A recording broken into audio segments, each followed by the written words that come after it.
Tahun ke-12 kenabian, malam Isra Mi'raj. Peristiwa penting. Rasulullah SAW senang mengunjungi Ka'bah. Satu malam setelah menunaikan sholat, beliau ketiduran di samping Ka'bah. Ketika beliau sedang tidur di Al-Hijr, Jibril datang kepada beliau. Lalu didatangkan kepada beliau bejana dari emas yang dipenuhi dengan kebijaksanaan dan keimanan. Kemudian beliau dibedah dari tenggorokan hingga perut bagian bawah. Lalu perut beliau dibasuh dengan air zam-zam, kemudian diisi dengan kebijaksanaan, hikmah, dan keimanan. Dan didatangkan kepada beliau binatang putih yang lebih kecil dari kuda dan lebih besar dari peranakan kuda dan keledai, yaitu buruk. Setelah itu beliau menungganginya hingga ke Baitul Maqdis. Beliau singgah di sana serta menjadi imam sholat bagi para nabi. Lalu menambat Al-Buraq pada pintu masjid. Kemudian pada malam itu beliau dinaikkan dari Baitul Maqdis menuju langit dunia. Jibril meminta agar pintu langit dibukakan untuk beliau, lalu terbukalah pintunya. Di sana beliau melihat Adam, bapak manusia. Beliau memberi salam kepadanya, lantas dia menyambutnya dan membalas salam tersebut serta mengakui kenabian beliau.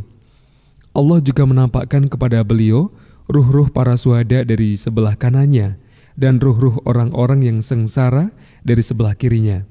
Kemudian beliau dinaikkan lagi ke langit kedua. Jibril meminta agar dibukakan pintunya untuk beliau. Di sana beliau melihat Nabi Yahya bin Zakaria dan Isa bin Maryam, lalu menjumpai keduanya dan memberikan salam. Keduanya menjawab salam tersebut dan menyambut beliau serta mengakui kenabian beliau. Kemudian dinaikkan lagi ke langit ketiga. Di sana beliau melihat Nabi Yusuf, lalu memberi salam kepadanya. Dia membalasnya dan menyambut beliau serta mengakui kenabian beliau. Kemudian dinaikkan lagi ke langit keempat. Di sana beliau melihat Nabi Idris, lalu memberi salam kepadanya. Dia menyambut beliau dan mengakui kenabian beliau. Kemudian beliau dinaikkan lagi ke langit yang kelima. Di sana beliau melihat Nabi Harun bin Imran, lantas memberikan salam kepadanya. Dia menyambut beliau dan mengakui kenabian beliau. Kemudian beliau dinaikkan lagi ke langit ke-6. Di sana beliau bertemu dengan Nabi Musa bin Imran, lantas memberikan salam kepadanya dan dia menyambut beliau serta mengakui kenabian beliau. Tatkala beliau hendak berlalu, Nabi Musa menangis. Ketika ditanyakan kepadanya, apa yang membuatmu menangis? Dia menjawab, aku menangis karena rupanya ada seorang yang diutus setelahku, tetapi umatnya yang masuk surga lebih banyak dari umatku. Kemudian beliau dinaikkan lagi ke langit ke-7. Di sana beliau bertemu dengan Nabi Ibrahim, lalu beliau memberikan salam kepadanya. Dia menyambut beliau dan mengakui kenabian beliau. Kemudian beliau naik ke Sidratil Muntaha, lalu dibawa naik ke Bait Al-Ma'mur. Hingga kemudian beliau dinaikkan lagi menuju Allah yang Maha Perkasa. Beliau mendekat kepadanya hingga jaraknya tinggal sepanjang 2 ujung busur atau lebih dekat lagi. Dia mewahyukan kepada hambanya ini dengan wahyu, mewajibkan kepadanya 50 waktu sholat. Beliau lantas kembali hingga melewati Nabi Musa.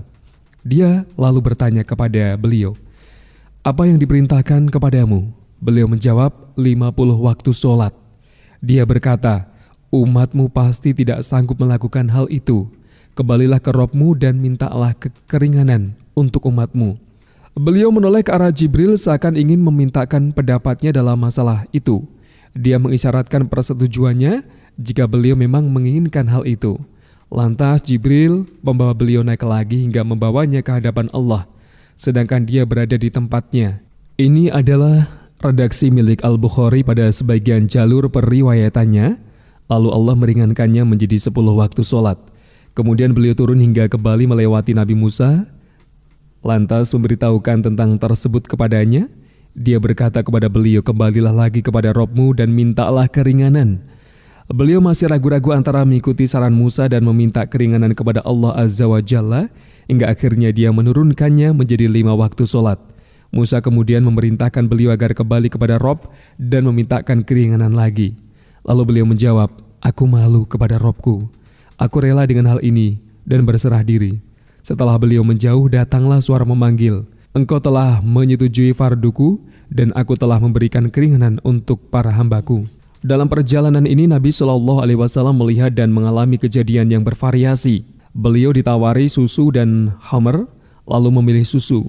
Kemudian dikatakan kepada beliau, engkau telah diberi petunjuk sesuai dengan fitrah. Dalam lafal yang lain, engkau telah mengenal fitrah, sedangkan andai kata engkau mengambil khamr, tentu umatmu akan sesat. Beliau melihat 4 sungai di surga, 2 sungai tampak dan 2 lagi tersembunyi. 2 sungai yang tampak ini adalah sungai Nil dan Efrat, yakni unsur keduanya. Adapun yang tidak nampak adalah 2 sungai di surga. Barangkali makna melihat sungai Nil dan Efrat tersebut adalah sebagai isyarat atas eksistensi Islam pada kedua wilayah, di mana kedua sungai tersebut berada. Allahu a'lam. Beliau melihat malaikat-malaik penjaga neraka yang tidak pernah tertawa. Di wajahnya tidak terpancar kegembiraan dan keceriaan. Beliau juga melihat surga dan neraka. Beliau melihat para pemakan harta-harta anak yatim secara zalim.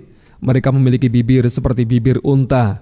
Mulut-mulut mereka dilempari dengan sepotong api dari neraka, seperti batu sebesar genggaman tangan, lalu keluar dari dubur-dubur mereka. Beliau melihat para pemakan riba yang memiliki perut-perut yang buncit.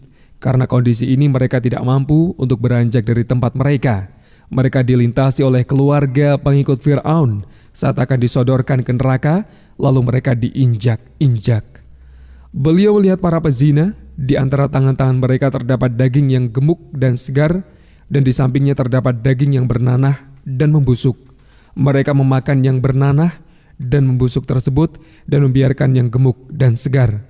Beliau melihat wanita-wanita yang suka membawa masuk para lelaki asing.